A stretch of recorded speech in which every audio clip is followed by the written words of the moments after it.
And welcome to Today in the Napa Valley, the Napa Chamber Edition. I am your host, Chris Templeton with Influence Internet, an online marketing firm. And I am most pleased to have back with us today my co-host and sidekick, Sam Slaughter, the TechnoWizard. Welcome, Sam. What a special treat for you, Chris. Not only for me, also for our listeners. Yes, and beyond. And even to those who can't hear the radio program. We got a fun program today. We're going to have, who is in the studio, and we'll introduce momentarily, Sandi Weimer from Express Employment Professionals. But then we're going to take the balance of the show, and we're going to have it be focused around technology. Sounds like a plan. And how you use it in your home and your business. Do I get a vote on this? I'd prefer that the balance of the show be focused on me. Oh, okay. Well, that's fine. Sandi, you can leave then. Okay. But thanks for being here. Oh, not? Okay. All right. Well, then let's just introduce you. From Express Employment Professionals, Sandi Weimer. Welcome, Sandi. Hello, Chris. Hi, nice Sandi. to have you. Nice to be here. Express Employment Professionals. What do you guys do? We are a full-service staffing company with providing HR solutions. Well, that pretty much wraps it up. How do you like them apples? What the heck does that mean? Well, we help companies save money by providing staffing, and anywhere from your direct hire, evaluation hire, or your traditional temporary. Direct hire. So what you're saying, I would think of an employment agency like Express Employment Professionals as a place where I get temps. And so what you're saying is there's really three different approaches that you guys work with? That is correct. And based on your business needs, if you're looking to fill a full-time vacancy, you can do the direct hire, evaluation hire. But if you're not sure, a traditional temporary, or if you only have a project that needs to get done, you can have just that short-term staffing need, so you don't have that extra overhead. Are you any good at what you do, Sandi? I don't know. You know, is there passion in I love it. Why? That's a good question. Seriously, what do you love about what you do? I love the interaction with the people. I love talking to the companies because there's something you can learn about each of them that you can find resources and solutions for. It just makes it... You help both the person seeking employment and the employer, because didn't you say during the break, you said that the employees are among the highest costs for a company. So by providing the right person, you can save the business money. Absolutely. That's very cool. Because they're not going through rehire and that sort of thing. How does somebody decide, or how do you help a business decide between a direct hire or what was the second one where you can... An evaluation hire, which is kind of an opportunity for the company and the employee to determine if it's going to be a good fit before that full-time placement. So what's the difference in why an employer would say direct hire, use you for direct hire versus use you for evaluation hire? Well, they wanted an opportunity to make sure it's a good culture fit, make sure that it's business necessary to have that position filled on a long-term basis before having that extra overhead. It's just an opportunity also if they want to pay as they go instead of paying all up front. Some other options. So a direct hire, you pay an upfront fee for your guys to go out and identify candidates. That is correct. You're bringing them multiple candidates to talk with after you've gone through a screening process from your end, right? That's correct. What is it that you guys bring? Because I know that, you know, as a business guy, I'm probably, and most business owners probably aren't the best people to be doing the hire. What is it that an employment agency brings to the hiring process? I mean, it's got to be pretty big.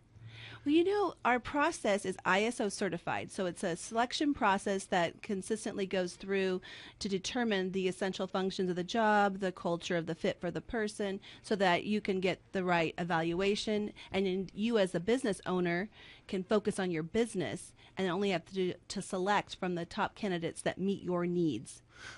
I'm surprised I never heard that there was such a thing as an ISO process. And what's International Standards Organization, I think, is what ISO is. They also make pancakes. And computers. Yes. What is it that defines out that process? Is it like a specific path that you follow with you know, interviewing an employer and then interviewing the right people? It must be pretty It's the selection process that we go through from the application all the way to the placement through evaluations and work history to making that final placement for that company. What's the? I have a question. What's the situation in terms of companies hiring now that the recession? I don't know if I could say it's completely history, but it's definitely behind us. Seems to be on its way out. The bulk of it is behind us. So, what's the situation in Napa? You know what? They are definitely more active than we have been in the last 5 years. It's probably one of our best years so far. And with that, there's a spectrum of places that we place people in, anywhere from your commercial, your administrative, and your hospitality. And more catering companies are hiring than ever, even with our big event coming up this coming weekend with NASCAR. But more of the other catering companies we've worked with in the past, you're seeing more parties happen. So that's a good sign. More parties is always a good thing. It is. Yes. Happy people. Indeed. Well, yeah, and money to spend on parties. Right, when they cut back on those. But then your warehouse and your production and your administrative customer service. Just yesterday, I was talking to a company, and the next skill they're looking to hire is going to be for customer service, and they want a skilled, experienced person. So it's an opportunity, definitely positions out there. What's going on with NASCAR? Well, it's next weekend, and they need servers, concessions, food prep, runners, all to fill up those. How about drivers? I'd like to volunteer my services as a driver. It'd be the first time, but I'm willing. It's the first time for everything. You gotta be the last guy at the convenience store with a Mountain Dew. There's somebody who gets a car for a Mountain Dew. So maybe that I think there's a school out sounds there. Like that would be a lot of fun working at that event. Does that mean you're going to come join us? If I can drive, yeah. You can drive to the racetrack. That's very generous of you. It's a big weekend coming up at Sears Point, isn't it? It is. You're hiring 200 people. Yes, absolutely. I'll be. Tell you what, we're going to take a quick break. We're here with Sandi Weimer from Express Employment Professionals and my trusty sidekick, Sam Slaughter. Yo, Napa Valley. Nice. He's the TechnoWizard. We're going to take a break, and we're going to be back after these messages. This is Today in the Napa Valley, the Napa Chamber edition. Stay with us.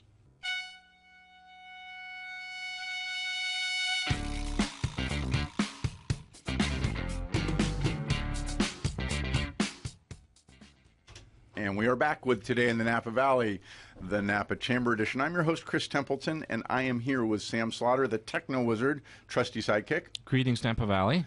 And from Express Employment Professionals, Sandi Weimer.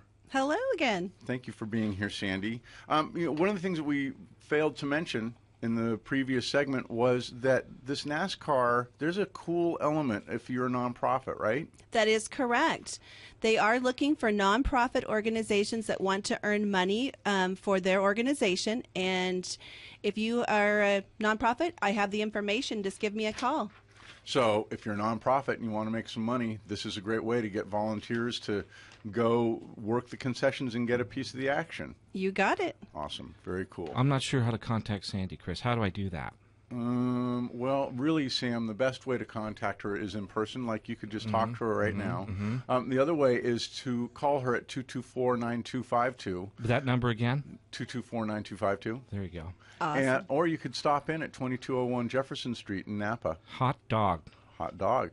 Hey, another thing that you guys do that I've been aware of for some time is you hold trainings, leadership trainings. Tell us a little bit about that, and why do you do that? It's got to be expensive. Well, a lot of times it's an educational purpose. Like what we're doing is helping. I've just been promoted essential skills for supervisors and managers, and we want to keep our supervisors and managers that we work with out of litigation. So it's an opportunity for be twofold, and help companies who may not otherwise have the resources to have these trainings available to them. Okay, wait. So let me summarize. So more parties good, litigation bad. Correct? Exactly. Got it. All right, there you have it. You are paying attention. I've surrounded that concept. I think maybe better than I am. One of the things that I think is really fascinating about the trainings and that sort of thing is, look, part of what you're doing is you're trying to create a partnership with your businesses and help them to be more efficient, more effective in what they're doing, right? Yes. It is a partnership because it's not just about, once we place people, what's the next step we can do for them? We can enhance their skills, add more value to them as individuals and the company to help move their company forward. And that's that. And we all want to grow business, right? I know I do. Sandy, anything you want to wrap up with? We got about a minute. I do want to say that there is 2 training sessions then that will be supervisory training as well as generations in the workforce and managing, understanding the workforce, not to mention we interact with customers as well in all different generations. So it's a great opportunity. You see that more than anybody, and one of the things that I think it's starting to fall away, but I can't tell you how many times I've heard, oh, kids these days, they don't work like we used to work, and they don't, do they? They work a little bit different, but that doesn't mean that they're not effective. Those young whippersnappers with their loud rock music. Right?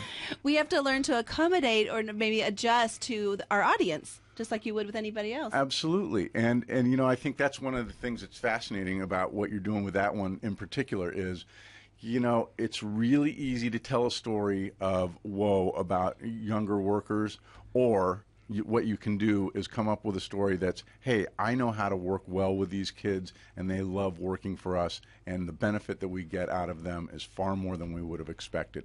It's win-win. That's a better story. Win-win for everybody involved. And it really is making some adjustments to who they are and how they work. It is. And if you can adjust to your audience that you're addressing, you'll be more productive with yourself and with your company. And that'll help us all. Yes, it will, Sandy. Sandi Weimer from Express Employment Professionals at 2201 Jefferson Street. You are just a block or 2 south of Buttercream Bakery. Oh, no, you're in the... We share a parking lot. Share the parking lot with Buttercream Bakery. Yet another benefit for stopping by. Yet another benefit to stop by Express Employment Professionals and see Sandi Weimer at 707-224-9252. I admire what you do. You've been doing this for quite some time, haven't you? I have. 17 and a half years. Oh, my God. That's very cool. And you really like it. I mean, it's clear that you like what you're doing. What's up with that? Ooh. It's written all over your face. It is. It always is. It's just unbridled joy. Well, come and see me. I'd love to help your business grow, too. Absolutely. And also, just as a side note, big kudos to you for all the stuff that you do with the Napa Chamber. Well, thank you. I enjoy it. You're a good participant and a fun asset to have around the Chamber and just in general. Thank you, Chris and Sam. Well spoken, Chris. Well spoken. Thank you. Thank you very much. Sandy, you're all right. This is Today in the Napa Valley, the Napa Chamber Edition. I'm your host, Chris Templeton. I'm with my sidekick, Sam Slaughter, the TechnoWizard, and we're saying a fond farewell to Sandi Weimer from Express Employment Professionals. Thank you, Sandy. Thank you, Sandy. Thank you, guys. We'll be back after these messages. Stay with us.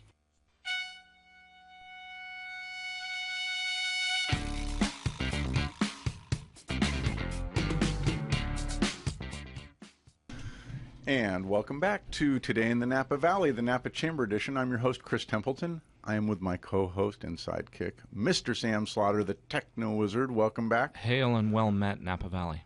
Oh, very well You done. like that, Chris? And we also have in the studio with us, Yes, but we're not going to talk to him much first. but we will eventually. Yeah, we'll get around to him. Okay. David Mercer from David Mercer Consulting. Welcome, David. Hello there. Thanks for being... Oh, I think we all have radio voices this morning. That's right. Yes, it is. So we're going to spend the rest of the hour talking about technology. And so what I want to do is we're going to start with the home end of things, and then we're going to move into the business end of things, and then we're going to just talk about that whole cloudy thing. Cool. Cloudy with a chance of meatballs. Okay. Okay, then. Okay, you see, you got me going, Sam. Sam, Yes. the TechnoWizard. Yes. What is it that you do? Well, I provide computer support, mobile computer support for home and home-based businesses. So Via your trusty green steed? Yeah, Green Steed. That's my magnificent British Racing Green Mini Cooper. Yes, it so is. every wizard needs a warhorse in which to carry him into battle, and Green Steed is mine. You know, we should just disclose that I've referred many people to you. And do you know how many people have absolutely loved what you've done? I'm going out on a limb here, 100%. All of them. That is correct, sir. You know how many people have complained about you to me? And I'm going on a limb here, 100%. honestly, I think no, not one. I think I've probably referred you to 10 or 15 people. We've Yes, known I'm each very other grateful. for quite some time, and I'm not trying to get kudos for that. But my point is that I continue to do that, and the reason is you do good work. Well, bless you, Chris. What's up May with you that? live to be 1,000 years old. Oh God, no. Well, I have a philosophy.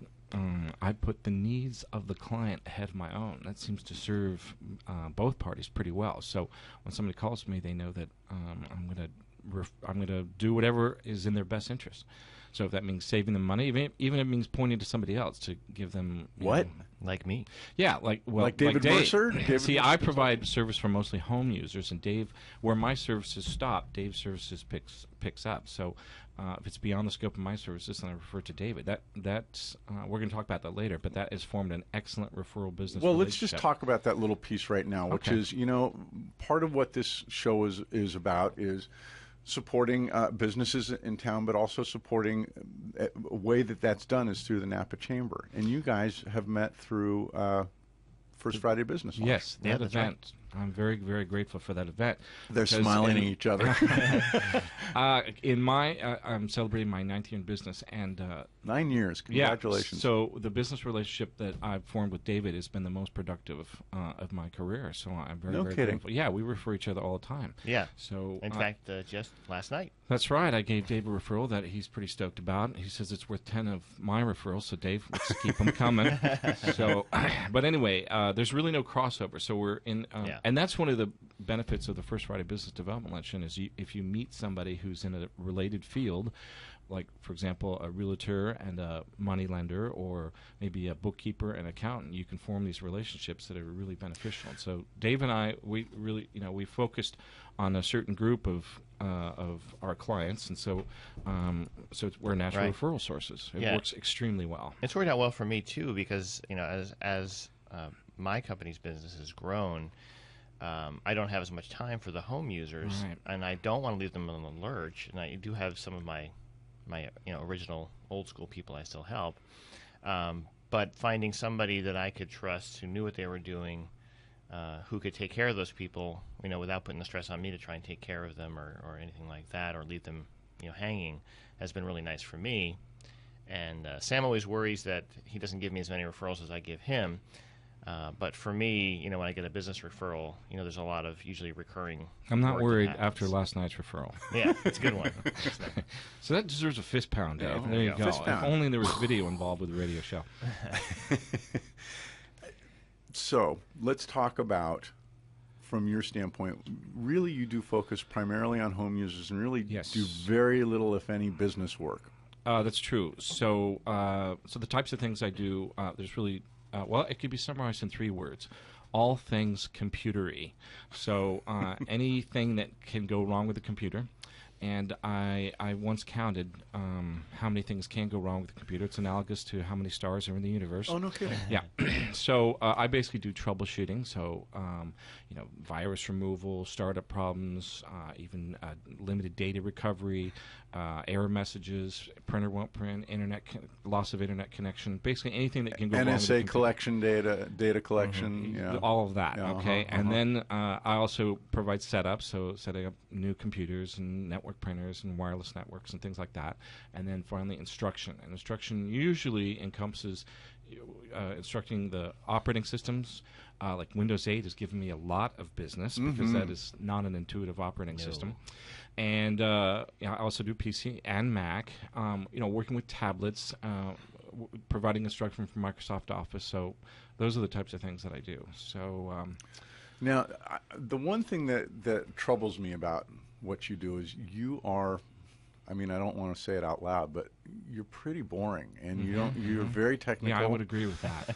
And your personality is a little dry. Thank you, Chris. I You're welcome, appreciate Sam. that, especially on public radio. Uh-huh. So This man has Well, I'm now giving you the opportunity to dispel dispute. Okay, I protest. I object. Well, what I have found, and Dave also shares this ability as well, is that. Well, let me ask you this, Chris.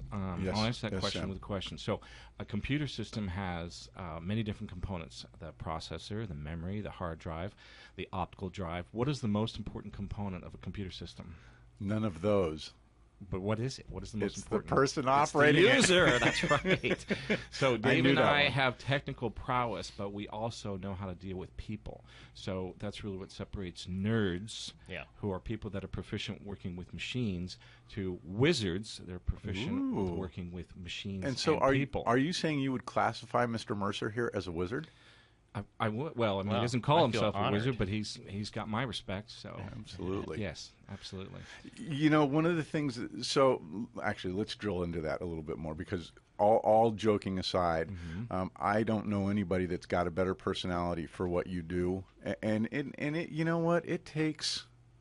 There's a lot of biting your tongue because you're dealing with people that are really not proficient at what they're doing, and you're helping them to get there. That really doesn't bother me because that's what I do. I mean, Oh. if they were proficient So with it's me that computers, bites then my they wouldn't tongue. need my help. Yeah. So it doesn't bother me. There does require a fair amount of patience in working Sam is with a very people. patient person. But I mean, that's when I work with somebody who's not proficient with a computer, it kind of brings back the excitement and energy that I had when I first started working with computers. So that I sort of thrive on that. That's a good thing.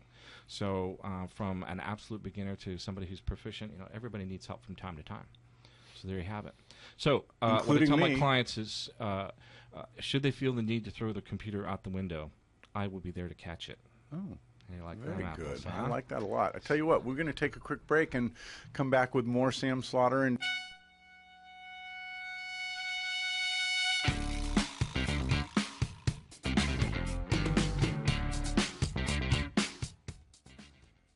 Go. Okay, Chris, I can summarize my services with a short poem of my own construction. Yes. Are you ready? Yes. Things were not well at the Joneses' house on this dark and gloomy day, for their computer was behaving quite oddly, thus causing ulcers and dismay. Pop-up ads flashed across their screen, their hard drive whined and wailed, their applications closed randomly, their operating system had failed. "Don't panic," said Mrs. Jones. "Don't take a crowbar to it yet. What we need is some techno-wizardry, so that's exactly what we'll get." She then leaped at the kitchen phone to try and save the day, and soon there stood a sorcerer who arrived without delay. There was an ease in the wizard's manner. As he entered his commands, one can sense some mighty power was contained within his hands. With lightning speed his fingers moved to press each crucial key. "Your problem is a virus," he said, "but it cannot hide from me." With great persistence the wizard toiled to purge the troubled screen, and using methods technological he then cured the Jones machine. Through gloom of night, through traffic jam, through rainstorm, hail, or blizzard, if computer productivity is what you seek, there's but one name to remember. It's Sam Slaughter, the TechnoWizard. And that, folks, is exactly why, if you need help with your computer at home, you need to talk to Sam Slaughter, the TechnoWizard, at 707-259-5334 or at thetechnowizard.com. Bless you, Chris. May you live to be 1,000 years old. How'd I do? Fantastic. So did you. Oh, my Thank you, gosh. sir. You know, I just can't stress it enough how important a personality an easy personality is around this stuff. For both of you guys, when you walk in and things aren't good, there's a whole lot of fear that you're walking into, Absolutely. isn't there? Sure. Right. And so being in a situation where I was in catering for a long time, and the number one thing that you try to do is keep the client calm. If the client's not calm, everything goes awfully, and it's the same thing in computer So consulting. we isn't both provide support for technical and biological systems as well. So it?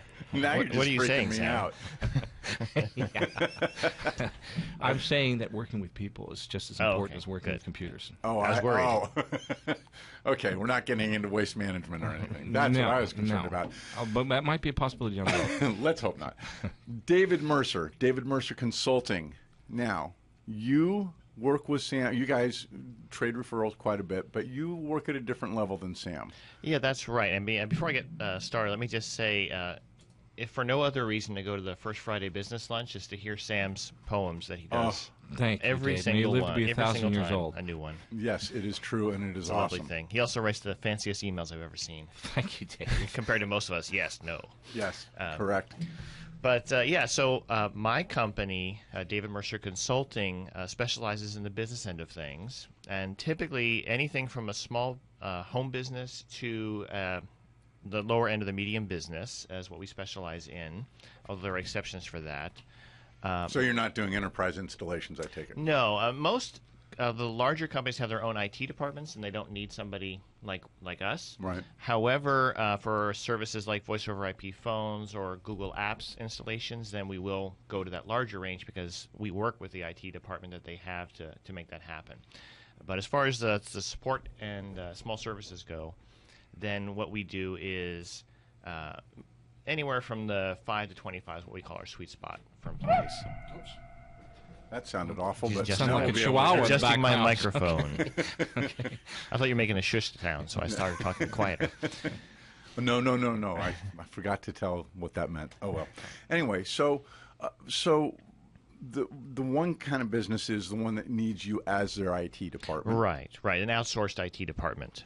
and then the other is if people are moving more to the cloud, that you help with their IT department with that. That's right, and that's become a very much larger part of our business. When we started working with cloud technologies, most people didn't have any idea what that was called or what it was, and now, if nothing else, people have heard the term. And So tell everybody that doesn't know what cloud computing is, what it is. my definition of cloud technology, and I have a nice quote, but it's not on the top of my head right now. Essentially, what it is instead of having your hardware, your services, your information sitting on your computer at your desk, it's on the internet, and it's distributed across a number of different machines. It's out there. Right, and somewhere. it has a number of advantages. Number one, of course, is it means that if something happens to your computer, you don't lose your data. Another advantage in our increasingly mobile world is the ability to access your information, your email, your documents, your files from wherever you are. And it also makes you more mobile. We saw a big increase when the economy slowed down. People were downsizing and working out of their homes and having other people work out of their homes, and cloud technologies allow that to happen in a way that was never possible before. I've been using Google Docs for quite some time, and the ability to do it on my phone, to leave my computer at the office and go home and be able to pop on a browser, compared to, and I say this reticently, but compared to downloading software and keeping software current, all I have to do with Google Docs and cloud technologies in general is keep my browser current. It's a whole different ballgame. Yeah, and what I used to, when I would want to work from my laptop, wasn't going to be in the office, I'd have to remember to transfer the files and systems that I needed to access before I left, and if I forgot, then I'd be stuck. Yep. And now with everything web-based, I can literally work from anywhere there's a connection, and in some cases, even without that, and still be able to, whoops, now I did. There's a chihuahua That was again. my fault. Okay. Even be able to work There it with is. that technology from wherever I am is a real freedom. That's one thing that's changed, though, more recently, is this ability that I do have the ability to work offline if I don't have an internet connection in a lot of these pieces of software. Right. That's relatively recent innovation. That was a drawback. If you're working with Google Docs or Gmail and you were using the web browser, if you weren't connected for some reason, then you wouldn't be able to function. Like if you're airplane travelers, I have a lot of people saying, "Oh, I can't use the web because I travel on planes and I answer my emails during that time." Right. And even then, there are ways to deal with it. You could use an email program, download them all, and then write your emails or responses, and then when you get connected, you send them again. But now, even in the browser, you can actually work with email, documents, calendars offline, and as soon as it sees a connection again, it syncs it all. Best of all worlds. Yeah, another advantage working with documents specifically is being able to work on the same document at the same time. This is a great point. Instead of emailing files back and forth, and I send one to you and you make some revisions, and I sent to Sam and he made some revisions, and now I have to figure out whose revisions are which, and then I have to send that new version out to all of you, and then you make other changes and come back to me, and it can become very messy. Well, I mean, and there's two levels of it, aren't there? First, there's hey, let's just trade documents, and before you know it, there are 7 different versions of the document floating around in the old model. And then the second part of that is, with the new model, being able to actually work on the documents together. When you are in a document, and I can't stress this enough, and I've been in a number of situations where I will work with 2 or 3 people at the same time remotely, and we're all working on the same document in real time, and that is a whole game changer. You use it a lot in your business, Chris? Oh, absolutely. Because it gives us the ability to collaborate on what we're doing. And the thing that's fascinating to me is when multiple people are working on a document at the same time, the amount of energy, it's weird. I mean, it's like all of a sudden you've got all of this energy of these multiple people working at the same time. I don't know why, but it just dials things up pretty dramatically. Yeah, I'd agree with that. It's just it's a lot more like being in the same room working together. Yeah. Especially when you add in things like video chat while you're working on the document. You're almost literally in the same room, and you can always like, hey, what if we did this and I make this change here? And I see that. I just worked with a client on some server specs, and he shared a Google Doc with me. And what we did, as we were talking, we were looking at other web pages and excuse me. Making changes to the spreadsheet as we were talking. It's like, oh, okay, well, so we should write this down for this price, and let's add this column here, and we're making these changes on the spreadsheet together. Real time. And then once the meeting's done, we'll have this nice file already taken care of. And because you're doing it at the same time, you're like, one guy can say, oh, you know what? And then you go, oh, good point. And you know what?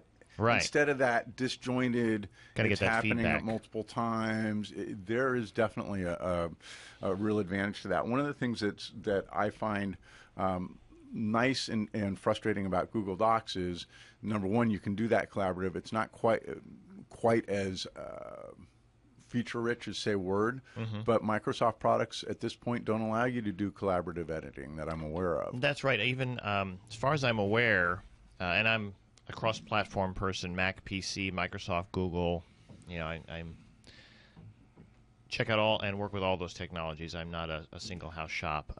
But as far as I'm aware, even Office 365 doesn't allow concurrent editing. Right. That is surprising since that's subscription-based software. You'd think that would be right at the top. Not there yet. Yeah, Yeah, going to that be is interesting very to see how surprising. that changes the landscape. Yeah. Boy, it's fascinating to see the change in the landscape, It isn't really it? is. It really is. Tell you what, let's do this. I'm here with Sam Slaughter, the TechnoWizard. Yo. And David Mercer from David Mercer Consulting. Yep. And we're going to take a quick break and wrap up the show. So stay with us. We'll be back after this. This is Today in the Napa Valley, the Napa Chamber Edition.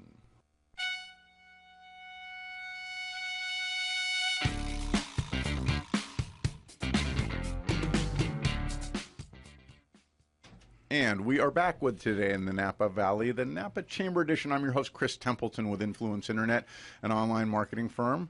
I'm here with Sam Slaughter from the TechnoWizard. That's me. That is you, Sam, and you do technology for home-based people, Home and business. users, home-based businesses, very small businesses. And David Mercer from David Mercer Consulting, who does business consulting and technology. Between the two of us, That's we've right. got all of your technical needs Pretty covered. well covered the bases. That's right. David, just give us a rundown of your services, would you? Sure. So first and foremost, we have that outsourced IT department functionality. So instead of going to a Best Buy or Staples or something for a computer in your office, you can actually have somebody come out and fix it for you. We also offer support plans. So if you want somebody to be able to pick up that phone call and answer that call within a certain period of time and get out there within a certain period of time, maintain your software license codes for you, keep your machines updated, all that kind of fun stuff. We also do voice over IP phone service. Oh, interesting. We do cloud server and website hosting. So if rather than having a server sitting in your closet, you can actually have one in the cloud. And make Can we that just accessible. say, if you have a server sitting in your closet at your business that your website is on, don't do that. Yeah. Oh, There should be please don't do jackets in that. your closet. But Yeah. even then, a file server or a company server doesn't really need to be there anymore. Talk about the advantages of that cloud server versus having a server in your office. Sure. So what you have to worry about when you have a server is you kind of need somebody to take care of it for you. And that means things like hardware failure, software issues, power supply fails, the hard drive fails. All those things can happen to Theft. a server and take you down, and theft. A cloud server, not being a physical machine, isn't vulnerable to most of those kind of issues. You can't have a hard drive failure or a power supply failure or memory bad because it exists across a multitude of machines, and if any one of them has a problem, it just keeps going. You know, we're gonna wrap up the show with kind of what's changed in the landscape, but boy, that's a big one, isn't it? It is. It's a pretty dramatic change, especially for new companies who used to have this huge infrastructure cost they had to deal with when they started up. Now, with all these web technologies, it's turned into an operating expense instead of a capital expense. Oh, interesting. Good point. Now, that's changed your business pretty dramatically too, hasn't it? It has, certainly. We, as I say, well, there's still workstations, there's still computers, but having servers sitting in the closet, you know, is kind of the passé thing now. There are still use cases where that makes sense. But being able to basically fire up a Windows Server 2008 machine, however you want to configure it in an hour, and have it operating for you versus ordering it, building it, setting it up, assigning all the systems, putting it on site, all those kind of things that have to happen. Right. You know, it's dramatic. Yeah. You know, and not having to put out all that cash at once. And at some level, as much as it's shifted your business, I also imagine that your business is a whole lot less stressful because Yeah, well, that's true. because a lot of this is sitting on the cloud. Yeah, I mean, that's one of the reasons I moved all of the websites that I host into a cloud sites platform with Rackspace, is because I got tired of managing all these servers. Now, they weren't in my closet. They were in data centers. But even so, there were things like the mail server would crash, somebody would hack into the website. All these things you had to be dealing with all the time on these machines. And when I moved it into a cloud platform, those issues went from once a week to once a year. Right. Right, and that's you know, I don't really experience as much of the server, or really any of the server end in terms of business application. But cloud-based technology has been extremely helpful. Just working with home users in terms of data recovery when the hard drive crashes. I have at least a half a dozen clients, if not a few more, that their hard drive crashed and all their data was completely recoverable through services like Carbonite. right. So, and otherwise they would be spending, you know, $1,500 or a lot more through commercial data recovery to recover their precious data. And even that has changed dramatically over the last 10 years. There were offsite, you know, backup systems out there, but they were very, very expensive. Right. You know, on the order of $150 a month. Or you had the tapes that you had to keep remembering to change, all those kind of things, which people I remember did. those days. I do too. That was awful. I used to see people, we back up our server all the time, and they'd have the stack of tape sitting on top of the server. Yep. Instead of taking them ready away. to burn with everything else. Exactly. And being able to have all your stuff, your pictures and your documents and everything backed up to the cloud for $50 a year. I mean, that's cheap insurance in my book. Absolutely, and really everybody should be looking at that. Yeah. It just makes and It's the too thing easy. is, you think about all the efforts that you had to go through to back up. I mean, you really had to think about it. You had to make sure that you had everything that you needed. Make now, sure you had the machine on at certain hours so that it would run. Now, once it's installed, all your only responsibility is make sure that your payment method is up to date. Yeah, exactly. Once per year. I mean, it's almost scary when you think about it, how we almost need to make sure that we are checking it occasionally. We've got about 2.5 minutes. Let's talk about the big one on the table, Microsoft Windows 8.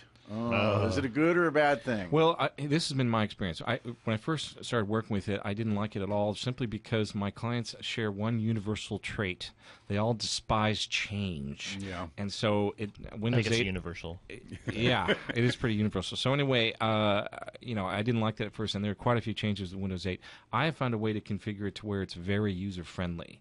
So it is still different, and there is a short learning curve involved, but it is very workable. But you really have to be shown how to use it, unless you don't mind looking at YouTube videos or breaking into manuals, because there are some things like learning how to turn the computer off. It's 4 steps, and I had to do a Google search to figure it out when I first started working with it. Dave, what's your experience? Yeah, I know the first time I worked on a Windows 8 machine, aside from running tests, with the pre-release builds that I get access to, it took me probably about 15 minutes to figure out how to change the weather zip code, which I thought it was a bad sign. Or how to change the desktop screensavers. It's not intuitive to me, so I guess it would be fair to say I actively dislike it. Wow. I understand the 8.1, which they're going to rush out addresses some of those concerns. Right. They actually put a kind of start button back on. Right. They're letting you boot to the desktop again instead of the It has not been front end. embraced very lovingly by the computer Yeah. community in the whole. It was an experiment, and they wanted to have a unified interface, whether that was on a tablet or a phone or a desktop, and I get that.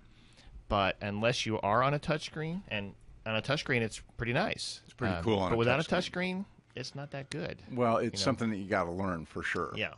But it's going to be really interesting because, the Apple side of things says you have two different operating systems, one for tablets and one for yeah. computers.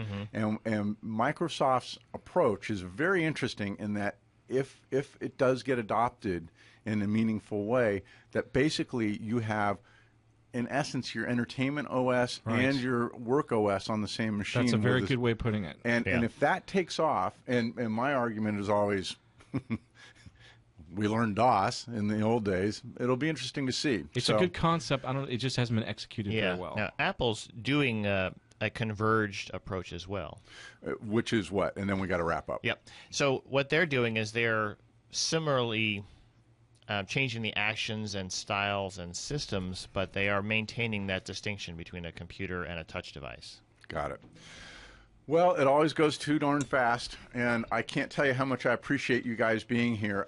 As is clear, it's a topic we all love. So I want to thank Sam Slaughter, Sidekick, the TechnoWizard, 259-5334. It's been a pleasure. David Mercer Consulting, David Mercer, 226-6526, and once again, Sandi Weimer from Express Employment Professionals, 224-9252. See you next week. This is Today in the Napa Valley.